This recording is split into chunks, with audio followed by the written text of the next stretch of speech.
and it's Daled Iyar, the fourth day in the month of Iyar. And it's a Sunday, and we're learning the Heilige Sefer Tanya Kadisha. And for the third time in a row, we're starting from exactly the same spot. Each time we focus on different words. So let's begin to read, and I'll tell you what we did and what we're going to do today. Ach bir ha'inyan, page 10 in your Tanyas, about 11 or 12 lines from the bottom of the page. Ach bir ha'inyan, the explanation of the matter is as follows. Al pi ma'ashakosav Rabbi Chaim Vital Zal, based on the writings in Kabbalah. Rabbi Chaim Vital, who was of course the disciple of the Arizal, in a sefer called Sharak Dusha, as well as in the sefer Eitz Chaim Shah Nun Perik Beis, it says the following: the whole is yisrael, every kind of yid, echad tzaddik v'echad rasha, whether he's a tzaddik or even a tzaddik gomer, whether he's a rasha or even a rasha gomer, yesh shtei neshames. There's two souls. The pasuk says, "Uneshames ani asisi," I made two souls. And of course, the connotation is, the implication is that if a person is a very, very big tzaddik, it's not like he kills his nefesh bahamas and he goes away. In the highest levels, it's transformed. So you have two. Shehin shtei nefashos, but at least the two nefashos. In other words, if my souls are not both holy, one is holy and one is animal, but I got two of them. Yeah. So nefesh elikis, the first of these two nefashos is mitzad klipa, comes from klipa, and we discussed klipa at length. Also, it comes from sitra achara. We discussed sitra achara at length, and then it says v'hi hamislabeshes b'dam ha'adam. This is present in the blood of the person, lahaches aguf, to give life to the body. The pasuk says ki nefesh habasar b'dam hi. The spirit of the person, the life of the person is in the blood. And again, I pointed this out to you, and I saw this someplace, but I don't see it here, where it should be. Is that there's two psukim. One pasuk says, Nefesh habasar b'dam hi, the soul of the behemoth is in the blood, and the other pasuk says, Adam hu ha-nefesh. Not that there's life in the blood itself is life. Those two psukim are two different ideas, and I saw a ha'ara someplace, but I don't see it here, which is where it should be, because it's a compilation of the Torah of all the Rabbeim on the Tanya, so I don't know. Okay? Now, of course, as you all know, in the beginning of the next Perek, it's going to begin, V'nefesh Hashem is v'Yisrael, Hi chilek lekami mal mamish. The second nefesh is the godly soul. So, we have a contrast between two souls, and in the contrast between two souls, we discussed the definitions of the words nefesh elokis and nefesh habahamis. We discussed the definitions of kedusha and klipa, and we discussed the definitions of sitra achra and sitra de kedusha. What do we want to do now? We want to discuss this final point in defining these two nefashis, which is location. Not what they are, but where they reside, or preside. Right? So the Alter Rebbe writes, the nefesh habahamis in the blood. So let's do some more cheating. Yeah, we cheat. We allow ourselves to cheat. We don't get permission from the Hanhola. Go to page 26. And we'll read it inside. The reason I'm going to page 26, even though he says exactly the same thing as it's written here, is because in page 26, in the beginning of chapter 9, in Perek Tes, he speaks about both. The Nefesh HaBahamis is in the heart and in the blood, and the Nefesh HaLekis, good morning, and the Nefesh HaLekis is in the mind, is in the brain. So let's begin to read inside chapter 9, Behine.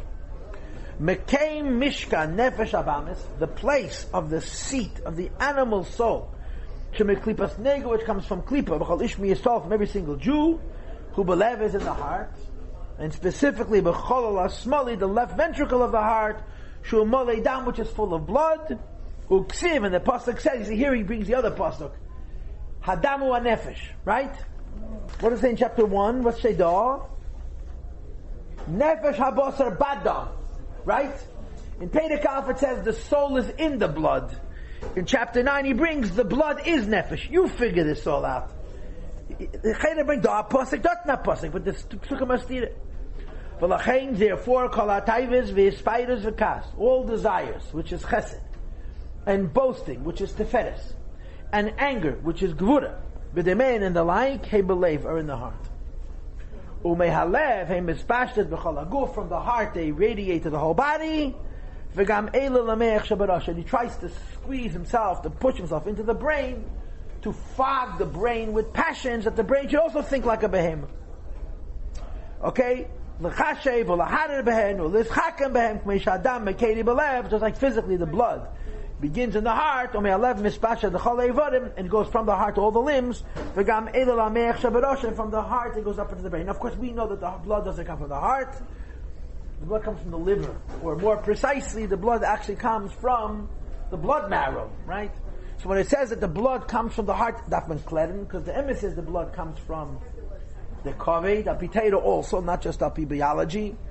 The blood goes to the heart to get oxygen, to get the ruach. So we have a kasha, and this kasha we're not going to have a teretz for us, at least not as we stand here, we sit here today. We're going to simplify and generalize, and as someone told me, I once asked a friend of mine, how you doing? Was machst du in Yiddish means how are you doing, but was machst in Yiddish also means what are you doing? So he says, I make myself blind. I don't know what's going on. So we have a kasha, we have a really good kasha. The dam is not in the lev, the dam is in the kaved. The ruach is in the lev, but the Alter Rebbe states that in terms of nefesh elokis and nefesh bahamis is in the blood, which is connected to the heart, and he continues. You with me? Page 26. It's 8 lines into the Perek. Makain mishka nefesh elokis, the place of the seat of the godly soul who b'meichen shabarash is in the mind, which is in the brain. Umishom mispashet chol ha'evadim, and it radiates from there to all the limbs. V'gam b'leiv, also into the heart. B'chol ha'yimani, the right ventricle of the heart. She'ein beidam, that has no blood, like it says, leiv chacham liyamin. And then the Alter Rebbe goes on to say that it also tries to invade the whole body by spilling over from the right ventricle of the heart into the left ventricle of the heart and conquering the whole goof. So, in our page, we're holding a Perek Aleph. We're trying to discuss the difference between the nefesh elokis and the nefesh bahamis. And we're referring to Perek Tes, just like last week I cheated the Perek Vav. I don't know if you remember, to explain Sitra Achara. Here we went to Perek Tes to find out this contrast. The Nefesh Bahamis is in the Lev, and Mispashat D'chol HaGuf. Nefesh Elokis is in the Mayach, and Mispashat D'chol HaGuf. So let's talk about this just a little bit. The basic issue, of course, is that we have two nefashis, two souls. And they have a place in the body. Every one of them has in the body a stronghold. Remember, when we were little kids, we used to play capture the flag. Remember when capture the flag? Which is basically how children play war, yeah? Everybody has a base, has a home base. And then there's open area. And in your base, you're safe. And you have to run out of your base because you want to capture the flag, which is hidden someplace in the other person's territory. The only problem is when you run away from your place where you're safe, you're vulnerable for attack. Someone from the other side can come and capture you, and then you have to go as a prisoner. And then someone frees you, you're out of the game. Remember Capture the Flag? Maybe you don't remember Capture the Flag. I wasn't very good at it because I'm not a very good competitor. But that was the game. That was the game. So there's a place where nobody can touch you. There's a place nobody can touch you, and then there's a place where you fight. And the whole point is not just to take over the place which is neutral. The point is to capture the flag, to get into the other guy's pneumius and rip his neshama out, and then you win the game. That's the game. Okay? That's the game. That's the game. It was a night activity in Gan Yisrael. Go capture the flag. Okay, so it's a mashal. What's the nimshal? The human body is a field, is a city, as it's called in Sfarim, in Psukim. And there's two home bases. There's a home base with nefesh bahamis, that's in the heart. There's a home base with nefesh elokis, that's in the brain. And then there's the rest of the body. That's the no man's land. That's the intermediate territory. But the minute you go out of your place, you're putting yourself into a makom masukah. Just like you could capture, you could be captured. And the ultimate end is not just to take over the neutral space. The ultimate, you want to take over the other guy. The heart wants to take over not the rest of the body, but the brain. And the brain doesn't want to take over the rest of the body, but the heart as well. So this is the story of life. You have two nefashos. Each one has, in the words of the Alter Rebbe, mokoi mishkan. That means the place where it rests. The heart, the left side of the heart, the blood, is the nefesh bahamis' domain. The moyach and the right side of the heart is the nefesh elokis domain. The rest of the goof is territory they're fighting over, but they're not happy There's no. I always tell people that in the war of the Nefesh Bahamis, they didn't have political correctness. There's no ceasefires. There's no negotiated peace. There's no compromise solutions. There is unconditional surrender, and they'll fight and fight and fight and fight until somebody's dead. Finished. The Shloktzach and Mishloktzach, the Nefesh Elokis and Nefesh Bahamis are not settling. Each one wants to take over the whole person, and no matter how bludgeoned they are, they keep fighting. So they're not only fighting over the neutral territory, over the territory which is available to both, they're fighting over each other's heart. Each one wants to take over. So the discussion, the philosophy would go something like this. The Eibishter gave Nefesh Bahamis a place. This is his safe place, Zayin Welt. The Eibishter gave the Nefesh Elokis a place. That's his safe place. It's his world. And then there is the relationship and the arena and so on, right? So if you want to understand the difference in the function of Nefesh Bahamis and the function of Nefesh Elokis, you have to identify their Mokem Mishkan. The Nefesh Bahamis exists in the heart, which means what? The Nefesh Bahamis is defined by passion, by heat, by fire, by warmth. Now, the Nefesh Bahamis is no fool. The Nefesh Bahamis can be a rocket scientist. The can be a Chochem Gorel. But no matter how smart he is, his base, his foundation, is feeling. The Nefesh Elokis is in the brain, which means that the Nefesh Elokis, he can also get passionate, he can also get excited, but the Nefesh Elokis essence is, what are we going to call it? Let's call it honesty, objectivity, emes. The Nefesh Elokis sits in the brain, and the brain is concerned with emes. So here you have two guys, a Nefesh Elokis and a Nefesh Bahamis, that are fighting, but you need to understand the first motivation. Where each one of these two nefashis begins. The Nefesh Elokis begins in Lev, and the Nefesh Bahamis begins in... I'm just turning off my sound. The Nefesh Elokis begins in Mayach, the Nefesh Bahamis begins in Lev, and that fundamental reality never really changes. That's the way it stays. So at the core and the base of the Nefesh Bahamis is feeling. At the core, at the base of the Nefesh Elokis is a pursuit of the truth. So here you got two creatures that are axiomatically, that are fundamentally, that are deeply different, fighting. Now, two creations cannot fight unless they meet. Right? A neshama and a guf, a malach and a behema can't fight. Why not? They never cross paths. They never meet. Two creations, two existences that have nothing in common cannot debate, cannot wrestle, cannot engage, because they don't meet. In order for two beings to have a fight, they have to meet. They have to find common ground and fight. So this is really what's happening here.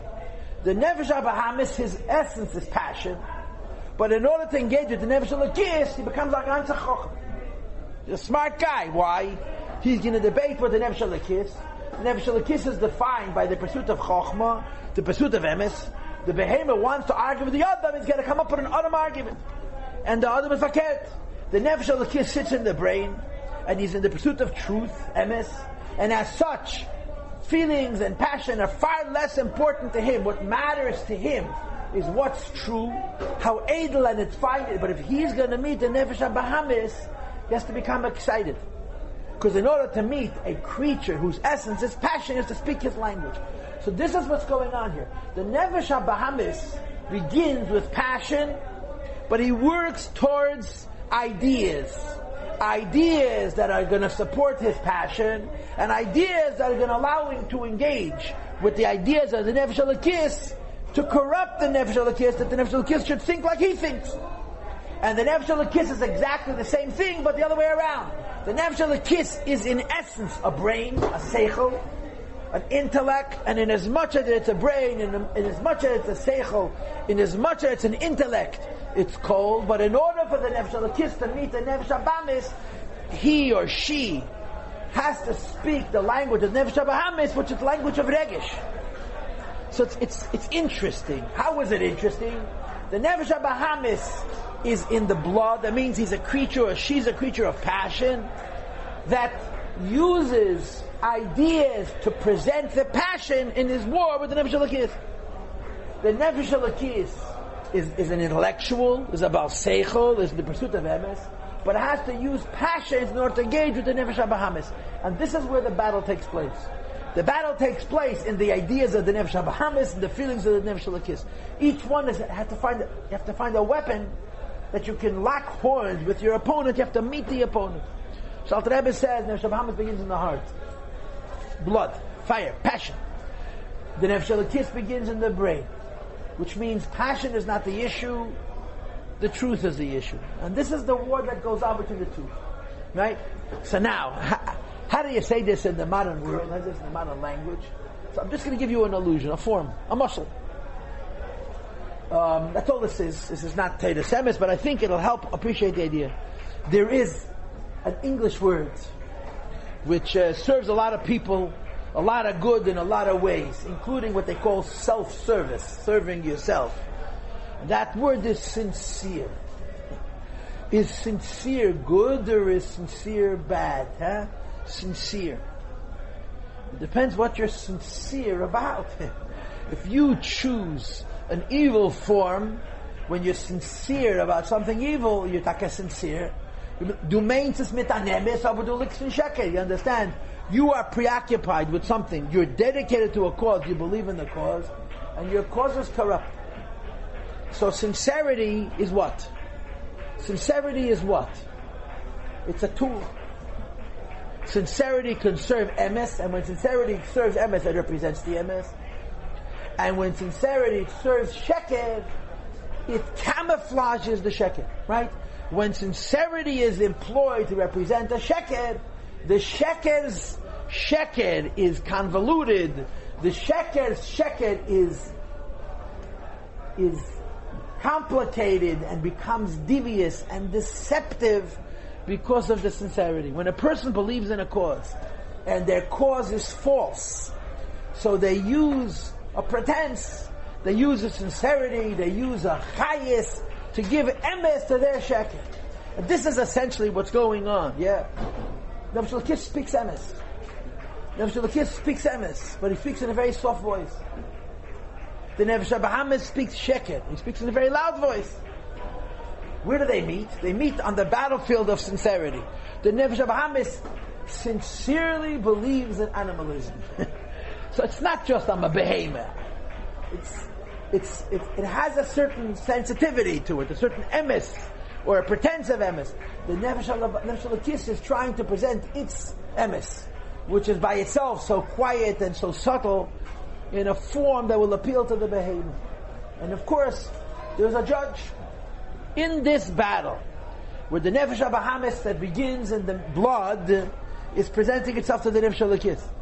And the Nefesh Elokis begins in the mind, and the cold, quiet, deep mind is presenting itself to the Nefesh HaBahamis. And they meet on this battlefield where each one is trying to come across as more useful, as more appealing, and maybe perhaps even as more true. Who's the judge? We're the judge. We're the judge. Who's the I? Wer der Mensch? Who's the judge? It's a great question. There's a bunch of answers to this question, who the judge is. But you see, here's part of the issue. The Nefesh HaBahamis has his presentation. Nefesh Elokis has his presentation. Yeah? And how are they appealing to the judge? How was the Nefesh Elokis appealing to the judge? And how was the Nefesh HaBahamis appealing to the judge? And this is the core difference. The Nefesh Elokis keeps on saying to the judge, don't forget where the truth is. Nefesh Elokis is saying to the judge, remember emes. And the Nefesh HaBahamis is saying to the judge, is emes that important? This is so, whatever it is, this is so wonderful, this is so exciting, this is so experienced. In other words, there's a Nefesh Elokis and there's a Nefesh HaBahamis. They meet on a battlefield. The battlefield is a mix of brain and heart. From the Nefesh HaBahamis perspective, it's the heart being decorated by the brain. From the perspective of the Nefesh Elokis, It's the brain being inspired by the heart. And the judge is the person. And each one is trying to lead the person in their direction. The brain is saying to the person, if I may use simple language, don't forget that you're a mensch. And the Nefesh HaBahamis is saying to the person, it's not so important to be a mensch. This is exciting. Now, of course, there's a lot of levels in this. There's a lot of madregas in this. And the Nefesh HaBahamis is lav dafka saying to the person, be about taiva. We think of the Nefesh HaBahamis, the Rebbe Rashapat HaMoghet from Nankatma, the Marash, is doch a shegitz with bloodshot eyes and wearing denim and a rope around his waist on a hack. You understand? He's got a hatchet, a tomahawk in his string with which he could kill. That's a fear of the Nefesh HaBahamis. Nefesh HaBahamis can be a Talmud Chochem, una frume, una chosedechet. I told you this. I knew about a frume Yetzirah, says the Rebbe Rashab. I didn't know about a Chassidish Yetzirah. It's Chayzgelen, the Stafila. So in other words, when you talk about Nefesh HaLekis and the Nefesh HaBahamis and their battle, and the battle is about the judge, the battle is about the person. The Nefesh HaLekis is telling the person, never forget that you're a mensch. And the Nefesh HaBahamis is saying to the person, it's not so important to be a mensch. But really the subtlety is how you define what a mensch is. How important emes is. And how much emes you can afford to give away and still consider yourself a mensch. That's essentially what it comes down to. If you cook it, you cook it, and you cook it, and you cook it. If you boil it down, and you boil it down, and you boil it down, it comes down to a very, very simple thing. Right. This is a hecher emes, but fine. We're talking here emes, a seichel dike emes. Moshe Rabbeinu saw atzmi is dike emes, but fine. So let me see if I can put it in words. In plain words, the battle between the Nefesh HaLekis, if you think about Nefesh HaLekis and Nefesh HaBahamis, there really shouldn't be a fight. How could emes and sheker fight? How could a lie and the truth have a fight? Or to use the language of a later Perek in Tanya, how could darkness and light engage? Darkness and light cannot meet. Why? Because the reality of darkness requires no light. You bring light in the equation, so there's no darkness. How could there be a war to the Nefesh HaLekis and the Nefesh HaBahamis? And ultimately, if you think about it, it comes down to this nakuda, and this is a nakuda which never ever runs out. You can speak higher and higher and higher. Ad ein seif, I think it never finishes. And the nakuda is as follows: to do the right thing requires energy. To do the wrong thing requires not using energy. And nobody wants to use energy, right? The old physical analogy. If you could lay on the ground, why would you sit in the chair? Because sitting up takes energy. You have to hold up your back. You have to hold up your head, which is quite difficult actually. You have to hold up your arms. If you're laying on the ground, if you could sit, why would you stand? When you're standing, you have to hold up your whole body, and your legs have to stand straight, and there's a whole situation with balance, yeah? If you could stand, why would you walk? If you walk, why would you run? If you would run, why would you jump? And so on and so forth, right? If you want to do something right, you have to exert energy. To do something wrong, you have to just not use energy. So the Nefesh HaLekis and the Nefesh HaBahamis are having this wrestle. The Nefesh HaLekis can't lose. Why? Because Nefesh HaLekis is right. And Nefesh HaBahamis is wrong. Nefesh HaLekis speaks emes. Nefesh HaBahamis speaks sheker. But because of where they meet, the place where the Nefesh HaLekis and the Nefesh HaBahamis meet, they really shouldn't meet. Why not? The Nefesh HaLekis is a kalta bal seichel. The Nefesh is a quiet intellectual. Nefesh HaBahamis is an impassioned animal. How do such two creatures meet? They meet in a place where the Nefesh HaBahamis has seichel too, and a place where the Nefesh HaLekis has a regesh also. The place where the two nefashis meet, the Nefesh HaLekis has to engage in emotions to speak the language of the Nefesh HaBahamis. The Nefesh HaBahamis has to engage in intellect to speak the language of Nefesh HaLekis. But this is still ostensibly sheker, and this is still ostensibly emes. Now, if this is emes, this is sheker, so how is it a fight? Because it becomes very edel. What are we arguing about? We're arguing about killing somebody. Killing is a bad thing. It's not even on the table. We're arguing about lying to somebody and cheating to somebody and hurting to somebody. But then when you go find enough and find enough and find enough, the Nefesh HaBahamis, Gita Zog, what's the big deal? The issue over which the argument takes place is a little one. And the little one basically says, what's the difference between them? What's the deal? What's the big deal? It's an illustration. This has better context. This story can be used in other cases in better ways than in this case. But it's also useful here. And the Rebbe gives the by me, I have a problem. I always tell a story and someone says, you're telling it wrong. Why? Because I read the story in so-and-so's Maise Bichel. After Gimel Tammuz, they printed the Rebbe's Rishimis with the same story, and they gives it. But when in early is having a harder time getting out. You understand? Well, when I was 17, I remember. When I was 27 and 37 and 47, I guess. But I think the story happened with Zalman Zezmir. But the way I remember this story, it happened with Baisel Hamlet. But the principle of the story is the same. There was a Yid by the name of Reb Aaron Strasheller. Reb Aaron Alevi Horowitz of Strasheller. Reb Aaron Strasheller was Malter Rebbe's Talmid, a Chossid, one of the greatest. After Malter Rebbe's Histalkus, he became his own Mitzias. He became a Rebbe. There was competition. The Middle Rebbe had competition. And the Ein Kan HaMakom, there's a lot of discussion on it, and in the Rebbe's Rishimis, there are things which are revealed which nobody knew before that are disturbing. The Aaron Strasheller, the Middle Rebbe, were very, very different. And they both taught Chabad Chassidus. They're both serious Oivdei Elikim, but they had very different approaches. What's ironic about it was that if you would look at these two men, you would think that the Aaron Strasheller was a chassid of the Alter Rebbe and not the Middle Rebbe. Because the Aaron Strasheller behaved b'chitzonius much more like the Alter Rebbe. The Middle Rebbe b'chitzonius didn't look like his father at all. And yet this was the Messiah, and this was off the beaten path. How was it different and how was it the same? The Alter Rebbe had his spoilers chitzoni. In the Alter Rebbe's avodah, there was external passions and demonstration. The Rebbe Rashab in his Sichas and Sholem makes reference of this, and he says, Chas v'Sholem, to say that the Alter Rebbe was a chitzon. God forbid to suggest that the Alter Rebbe was a external person, a player. Alter Rebbe was atzmos, pnimiusum of atzmos, a pnimi atzmi. But the lashon is ergemen der Erster. Because he was the first, the Alter Rebbe's spoilers was not against his guf, was especially against the world. Alter Rebbe brought Chassidus Chabad into the world, so in him you saw the struggle of Chassidus Chabad. So it showed itself, he would roll on the floor and so on. The Mittel Rebbe was like a block of ice. The Mittel Rebbe showed no spoilers. The Rebbe told the Tzal B'Fabrengen, and he actually showed Begashmis with his hands. It's truly remarkable that the Mittel Rebbe used to sit between Mincha and Ne'ilah Yom Kippur. A weg like the hand of a hand. In Kippur you wear a satuk and a kittel and a talis. So you don't wear a hat. But the Mittel Rebbe, after Mincha, he would take his upon him. He would take his talis off his head, he put on a shtraimel, and he would meditate.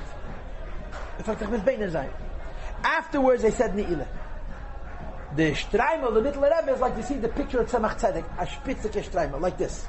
And the Rebbe division mitnent, there's actually pictures of it. The Rebbe went like this by Fabrengen. The shtraimel was pointy, like I had a cone. And the Mittel Rebbe would sit a hand of a hand, one hand on top of the other, motionless. Und von spitz shtraimel a gerunem schweiß wie a brunnen. It's just, I can't even imagine such a tzir. He sat motionless, and water, perspiration, was spilling out of the top of that shtraimel like a fountain. Now, how do you sweat like that? You can't even, where do you get those? Where does that perspiration? Where does that liquid come? Where does that fluid come from? But the Yagiyah, his bonus, whatever he was thinking, with such effort that he perspired to such an extent that the tip of the shtraimel was dripping. It wasn't a yarmulke, it was a pointy, with a cone hat, and the top of it was also full of. So apparently he was working kind of hard, yeah, but you saw nothing. The Aaron Strasheller was a fire. With chaytev lavisation. He was so much passion, it was unbelievable. He was magnetic. If you saw him, you stuck to him. Chassidim who visited him would end up not going back to Lubavitch. An incredibly magnetic muhus. So one of the great Chassidim, and again, as I remember it, it was of Isaac Homler, but somebody corrects me always that it's of Zalman Zezmir. So I'm telling you both versions, so I'm not sure which is correct. Who went to check him out? The Alter Rebbe's Chassidim, the Alter Rebbe was nostalgic, so there was a division. Some went to the Mittel Rebbe, and some went to him Tanya. And Mittel Rebbe was makpid, v'chulu v'ein kan ha'makom harach b'zeh. There was a whole story. So one of the Chassidim of the Alter Rebbe went over to the Mittel Rebbe, went to check him out, wanted to see the Dotton Tutzach. So he went away to him in Strashele, wherever he lived. And he was saying a Maimach Chassidus. And you could see that he's not here. You could see, you look at a Yid, he's speaking, and there's an underwelt. So of course the Maimach Chassidus, a Chabad Maimer, he starts off talking with a tune like the Alter Rebbe spoke, but it's moichen, it's intellectual, it's thoughtful, it's deep, But as he spoke, he got excited. And the voice was raised. And he starts swinging his hands. And he's talking, and he's talking, and he's koching, and he's koching. And he's swinging his hands. And then at a certain point, he stands up. And now he's standing and screaming and swinging his hands. And speaking Chabad. And then he gets even more excited. He gets up on the chair. But if you watch him, you see that he doesn't have any idea what's happening with his guf. His mind, his soul is someplace else. And the guf is simply responding to what's going on in the neshama. So you see a man standing on a chair, screaming and swinging his hands. And then he gets even more excited and he's on the table. And then the Maimah finishes. Every Maimah has a beginning and a middle and an end. And as the Maimah finishes, he starts to come back from whatever it is that he is. Now the observer, whether he was Abzalman Zezme, whether Isaac Homler, it was the Malfadem Zachosit from the Groise, and he was a maven, he had he had good skills at observing. He saw the moment where the Baron Strashele became aware that instead of being sitting in a seat as he started, he's standing on a table swinging his hands. He saw that exact instant where he had sufficiently returned to earth to notice the Maimon had another 30 seconds left or 45 seconds left. He figures, no, I'll finish standing on the table. And at the instant that he became aware that he's standing on the table, there was a voice from the back of the room. And again, there's different gisses to the Maise. Arke, kricha rab from Tish. Arke is a nickname for Adam. It's a big tzaddik. You call him Arke. Get off the table. Sit down. Arke. What's the point? This is a Maise from tzaddikim. Ben is a Maise from tzaddikim. Which means it's not Berkenu. But the point is, that's an emes and not an emes. That's all. That's an emes and not an emes. The emes is that when a Yid doesn't know he's standing on the table and swinging his hands, that's Avedis Hashem. The moment he notices that he's standing on the table swinging his hands, as they say in the culture, what's wrong? Who's going to get hurt? No one's going to get hurt. But emes it isn't. And that's all the Nefesh HaBamis needs. That's all he needs. That's all he needs. He needs you to accept that why does it have to be 100% emes? I mean 99% emes, who gets hurt? Because the Nefesh HaBamis cannot win. The Nefesh HaBamis cannot win the Nefesh HaLekis. Why not? Because Nefesh HaBamis is a creature of the heart. Which means the foundation of the Nefesh HaBamis is feeling. What does feeling have to do with truth? Feeling has to do with me. Right? The mind wants to know the truth. The heart wants to know how I feel about it. How do I feel about it? I mean, how I feel about it. I feel about it means, what does it mean to me? What it means to me is not a reflection of the truth of the idea. What it means to me is a reflection of what that idea talks to me, how I feel about the idea. So Nefesh HaLekis, Nefesh HaBamis meet. They have to wrestle. They have to find common ground. So the Nefesh HaLekis tries to speak language of Nefesh HaBamis and to bring that emes into Regesh HaLev. And the Nefesh HaLekis decorates and farputzt, he beautifies his base, which is blood and passion and heart, with ideas. And this is where they meet. And if the Nefesh HaLekis applies energy, the Nefesh HaBamis cannot win. But the Nefesh HaLekis just needs the Nefesh HaBamis to say, this is emes enough, I don't need more emes. That's a little bit of sheker. This is the struggle between the Nefesh HaLekis and the Nefesh HaBahamis. And of course, the way you explain it in simple English is he wears him down. And Matatemois. Nefesh HaLekis has plenty of patience. I'm sorry. Nefesh HaBahamis has plenty of patience. He's a behemoth, plenty of patience and plenty of energy. And he weakens him, and he weakens him, and he weakens him. You know the old story, you can be a chassid and do this, you can be a chassid and do that, and be a chassid and do the next thing, and then you can be a chassid that doesn't do anything that chassid do, but you're still a chassid. Why? Because I decided I'm still a chassid. When I was younger, I was a chassid. And then it happens as they imperceptibly, slowly, from the Bavustam Maishal that they bring. I think it's a mashal. Could be it has a source in Heilig Yisrael, but it's a mashal about a person. This mashal goes faket. How you trick the Nefesh HaBahamis, but the Nefesh HaBahamis is playing the same game. There's a man who decided that he is a chicken. So he took off all his clothes and he climbed under the table in the kitchen. I mean, chickens belong in a coop, but his coop was under the kitchen table in the house. He never washed himself. He didn't use the facilities, you forgive me. And he ate scraps. Whatever, dropped on the floor, he ate.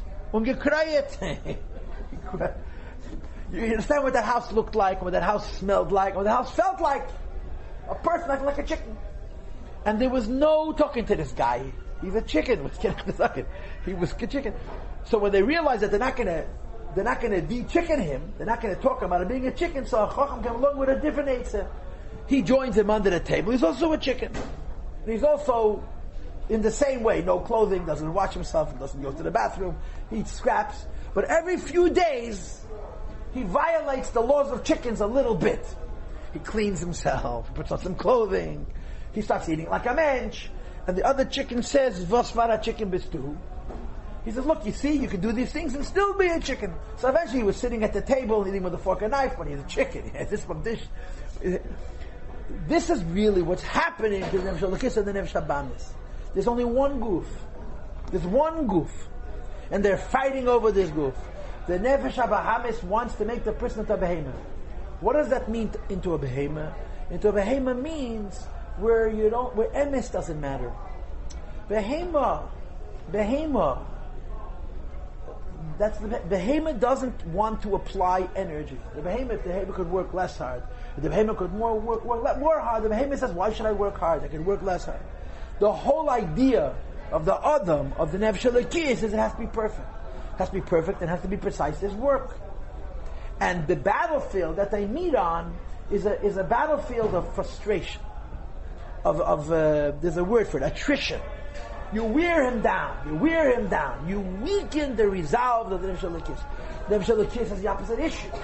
The Nefesh Elokis is trying to push the Nefesh Habamis in a little more emes, a little more honesty. But the place where they meet is a place that they share. It's a place of common ground. So the Alter Rebbe says, we're talking about the Nefesh Habamis, going back to our Peirik. The Nefesh Habamis is from Klipa, and from Sitra Achara, and he's Badam. The last thing the Alter Rebbe tells us about the Nefesh Habamis is that he's Badam, that he's in the blood. He is defined by what feels good, not by what's true. If something feels right, whether it's true or false is less important than it feels right. The Nefesh Elokis is Kedusha, the Nefesh Elokis is Sitra de Kedusha, and the Nefesh Elokis is B'mayach. The Nefesh Elokis is concerned with what's emes. How it feels is not the issue. What's emes is the issue. And these are the definitions of the two principles that are fighting the war inside a person. Right? This whole conversation, we've had 3 classes, and we've read exactly 6 lines, 6 words, are defining the battleground inside a person. To understand the battleground inside the person, we defined Nefesh Elokis and Nefesh Habamis, Klipa and Kedusha, Sitra Kedusha. Now we added Dam and Mayach, Lev and Mayach. Nefesh Habamis is in the blood. He's not a bad guy. Behemoth is not a bad guy. He's only a behemoth. Behemoths are harmless. I'm talking about kosher behemoth. He's not killing and eating. He's eating grass, baket. He's eating poor quality fodder because he can chew it and chew it and chew it and chew it. But what's the criteria of a behemoth? The criteria of a behemoth, if you have to put it in plain words, is what he is good. Self-improvement is not an issue. The Nefesh Elokis is the exact opposite of that. His whole idea is an emes, and whatever effort you have to invest to pursue that emes, Nefesh Elokis is prepared to pursue, and the person is caught in the middle. The person is this. You have Tanya, the Rabbi says we are 2 people. One of us is leaning towards behemoth, the other refuses to go away from Adam, and of who we are is how we're doing on the battlefield where these 2 meet. Go ahead, I'm sorry, go ahead. In one place, David HaMelech says, Lili Chol B'Kirbi, and in the other place it says, Behemoth, are you seeing it? No. David HaMelech was a very special man. We should have his problems. Yeah. Behemoth isi imach, it says in Tanya. Perik Yud Ches. And it's rather connected to this year's Kapitel Tilim, Leilonu. I'm sorry, Ahafti. Where it says, Shemer Psoyim Hashem. The Leisi V'liya Ishia. When David HaMelech says, I'm a behema, he doesn't mean I'm a behema, that I'm a selfish creature. I'm a behema means I'm smart enough not to be smart when it comes to my relationship with the Eibishter. Behema sis imach has a couple words after that. Vani tomed imach. So it's not in the behema in the sense that he defines himself what he feels.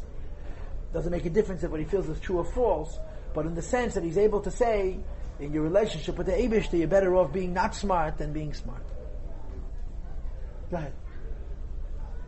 The person that's judging between the two, is that the nefesh hasichlis, or that's a different? I'm too far ahead.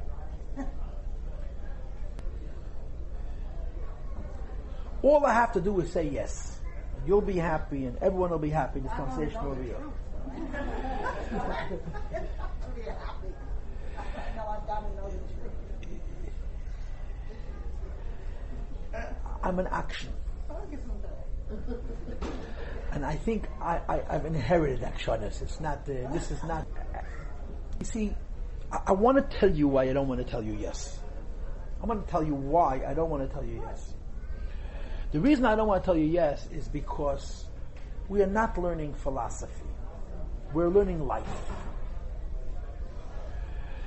And the difference between life and philosophy is that life is ideas written in books that we can pontificate and feel good about. Life is what you and I experience every day.